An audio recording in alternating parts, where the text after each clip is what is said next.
नमस्ते मित्रांनो. मला माहिती आहे की आता NPS वात्सल्य ही योजना केंद्राने आणली आहे आणि बऱ्याच जणांचे प्रश्न असणार आहेत की NPS वात्सल्य ही योजना घ्यावी का नाही घ्यावी. तर खरंच तुम्हाला काय वाटतं? 2-3 मुद्दे मी तुम्हाला मांडेन. सगळ्यात पहिला मुद्दा NPS वात्सल्य आहे काय नेमकं. तर NPS वात्सल्य ही पद्धत आहे की तुमच्या मुलांच्या पेन्शनची योजनेची तयारी तुम्ही करून ठेवू शकता. म्हणजे काय, तर तुम्ही आत्ता त्यांचा जन्म झाला की लगेच NPS वात्सल्यमध्ये एनरोल व्हायचं. त्या दृष्टीने तुम्ही त्याला त्याच्या पेन्शनची 60 वर्षानंतर त्याला मिळणाऱ्या पैशाची तरतूद करायला चालू करायची आणि ते पैसे त्याच्यामध्ये टाकत राहायचे. 18 वर्षाचा तो पूर्ण झाल्यानंतर तो स्वतः कमवायला लागल्यावर त्यांनी त्याचे पैसे त्यात टाकायला चालू करावेत. अशी एक सिंपल घटनाक्रम गव्हर्नमेंटने आणलेला आहे. मग NPS वात्सल्य करावं का? तर बेसिकली नीट जर विचार केला तर NPS वात्सल्य करावं का नाही करावं ह्यासाठी मी एक दोहा सांगतो.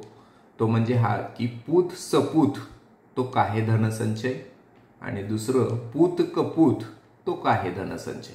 म्हणजे काय, जर पुत्र चांगला असेल तर तुमच्या धनसंचयाची त्याला आवश्यकता नाही आणि पुत्र जर कपूत असेल तर त्यालाही तुमच्या धनसंचयाची आवश्यकता नाही.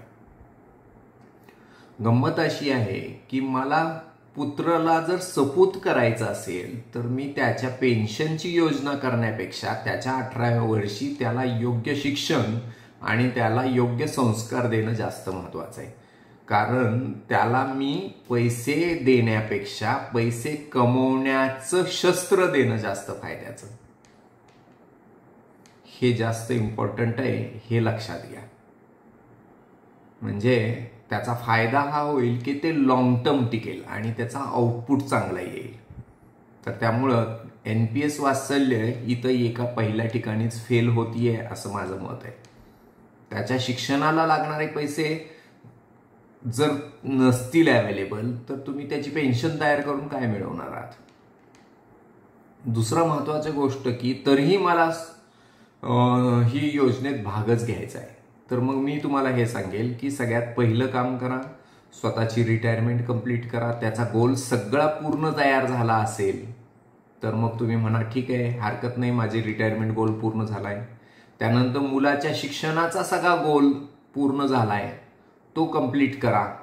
मग तो कंप्लीट झाल्यानंतर मग पुढची स्टेज आहे, ती स्टेज आहे तुमचे काही छोटे छोटे गोल्स असतील, कुठली फॉरेन ट्रिप, कोणती कार घेणं किंवा बाकीची काही तुमची इच्छा आकांक्षा असतील, ते सगळे गोल पूर्ण झाल्यावरही तुमच्याकडे सरप्लस पैसा शिल्लक आहे अशी अवस्था असेल तर मग तुम्ही NPS वात्सल्याला जावा की त्याची रिटायरमेंटची तयारी पण करू शकता.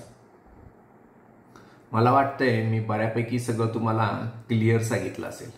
पण तरी तुम्ही म्हणला की NPS वात्सल्यमध्ये मला रिटर्न किती मिळतील, तर मी तुम्हाला म्हणेल NPS वात्सल्यमध्ये तुम्हाला आता इथं ते जे दिलेलं डिटेल आहे त्यामध्ये त्यांनी सांगितलंय की जर तुम्ही 50,000 रुपये दरवर्षी टाकायला चालू केले तर 18 वर्षापर्यंत तो 10% परतावा मिळेल आणि अंदाजे 10% जर परतावा मिळाला तर त्याप्रमाणे 25 लाख रुपये तयार होतील 18व्या वर्षी आणि त्याच्या पुढे त्यांनी परत टाकत राहायला पैसे 60 वयापर्यंत 40 लाख अजून तो टाकेल आणि मग त्यानंतर त्याची होणारी व्हॅल्यू चक्रवाढ व्याजदराप्रमाणे 12,50 लाख होईल आणि त्याच्यातनं त्याला पेन्शन चांगली यायला चालू होईल. कंपाऊंडिंगचा बेनिफिट कसा मिळेल हे त्यांनी तिथं दाखवलंय. पण मी तुम्हाला म्हणेल की त्याच्यापेक्षा इक्विटी म्युच्युअल फंड्स जे आहेत, ज्याला खरंच तुम्हाला 60 वर्षाचा कार्यकाळ हवा आहे, त्याच्यासाठी तुम्ही जर पैसे टाकले तर 12पेक्षा जास्त रिटर्न्स आत्ता मिळत आहेत ऑन एन ॲव्हरेज. तर मग ह्याच्यापेक्षा तुम्हाला इथं जे 12 कोटी मिळणार ते 18 किंवा 20 कोटी मिळतील असा अंदाज आहे. त्यामुळं तुम्ही याच्यापेक्षा म्युच्युअल फंडाच्या मध्ये टाकले तर तो फायदा जास्त मिळेल. का तर दुसरा सगळ्यात महत्वाचा फायदा त्यात जो मिळेल तो हा की त्याच्या शिक्षणाच्या वेळी जर पैशाची गरज पडली तर तुम्ही NPS वात्सल्यमधनं पैसे काढू शकणार नाही.